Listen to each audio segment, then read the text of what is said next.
تعالوا النهاردة مع بعض نعمل ألذ وأنجح وأسهل جاتو شاتو في الخلاط. هنعمله بمقادير سهلة وبسيطة وبكيك اسفنجي هش في الخلاط، وهتطلع معاكي بالجمال والحلاوة دي. مش هتاخد وقت خالص في التحضير. كل اللي دقها شكرها وقال ان هي اخف وصفة كيك دقها في حياته.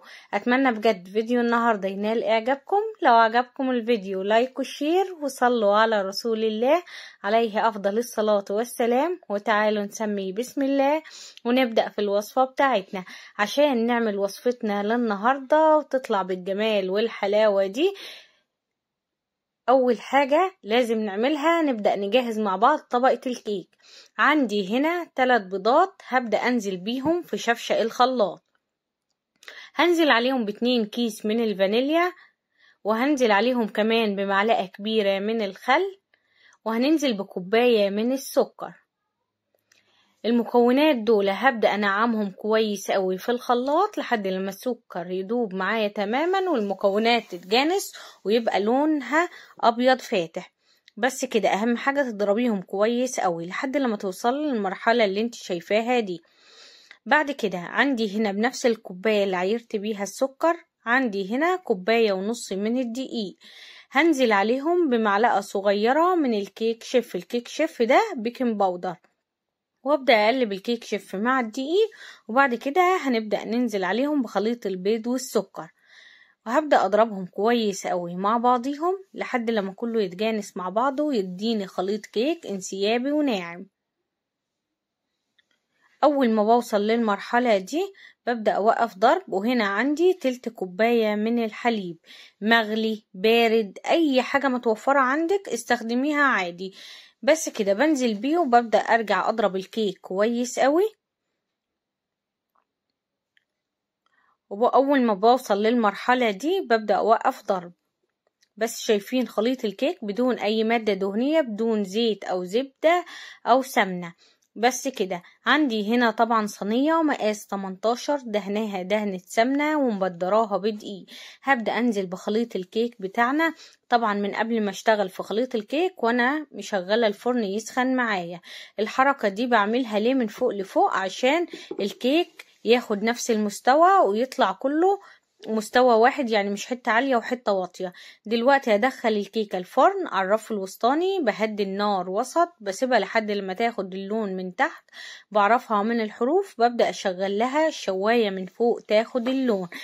طبعا اهم حاجة زي ما قلت لكم ان الفرن يكون سخن جدا من قبل ما تدخلي الكيك. اول ما الكيك بيطلع معايا بالطريقة دي اخد اللون من فوق ومن تحت، ببدأ كده اعمل له تهوية بالشوكة زي ما انتوا شايفين وبركنه على جنب. وعندي هنا 2 كوبايتين من اللبن، لبن بارد لبن دافي بتستخدميه عادي. وهنزل عليه بمعلقتين كبار من السكر. الكوبايه اللي عيرت بيها اللبن نفس الكوبايه اللي عيرت بيها السكر والدقيق في الكيك. هبدأ ادوب السكر مع الحليب كويس قوي، وبعد كده هبدأ اسقي الكيك بتاعنا. والخطوة دي اساسية معايا في الوصفة عشان تاخدي نفس النتيجة اللي شفتيها في الفيديو. طبعا دلوقتي بعد ما شربنا الكيك هركنه على جنب، وعلى طول ببدأ اشتغل في الطبقة التانية. عندي هنا 3 كوبايات من اللبن، هبدأ انزل عليهم ب2 كيس من الكريم كراميل، هي عبوة التوفير 2 في 1. ببدأ انزل بيهم على 3 كوبايات من اللبن، لبن بارد طبعا. وهبدأ كده اقلبهم على البارد، وبعد كده هبدأ ارفعهم على النار مع التقليب المستمر لحد لما يغلي معايا. اول ما بيغلوا ببدأ ارفعهم على طول من على النار وابدأ اصبهم على الكيك بالطريقة دي. طبعا انا بنزل بالكمية اللي انا عملتها 3 كوبايات حليب مع 2 كيس او 2 باكو كريم كراميل.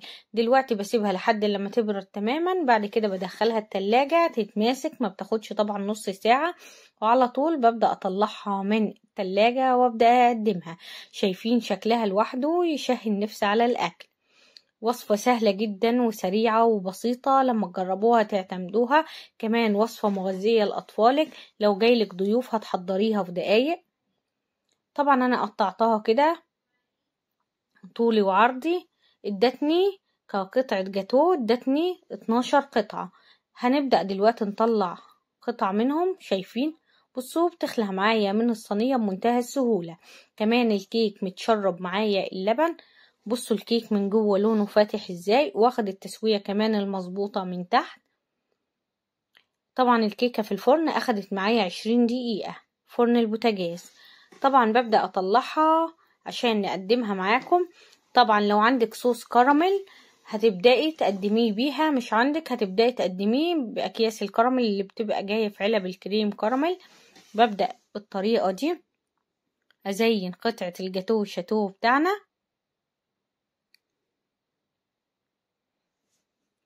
تعالوا بقى بصوا الكيك قد ايه خفيف جدا وبيقطع معايا بمنتهى السهولة.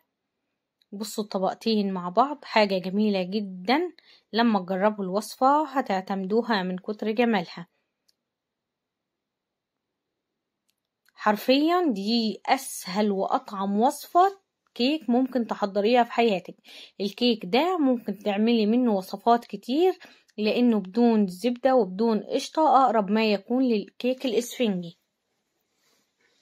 شايفين الجمال؟ فيا رب تكون وصفة النهاردة عجبتكم وتجربوها بنفس طريقتي. لو عجبتكم الوصفة لايك وشير، ما تبخلوش على الفيديو بلايكاتكم ومشاركاتكم وتعليقاتكم الجميلة. فلايك وشير لو عجبكم الفيديو. صلوا على رسول الله عليه أفضل الصلاة والسلام. واستنوني في وصفات جاية كتير بإذن الله، كلها وصفات جديدة مبتكرة سهلة وسريعة ومغذية. أشوفكم على خير في وصفة جديدة.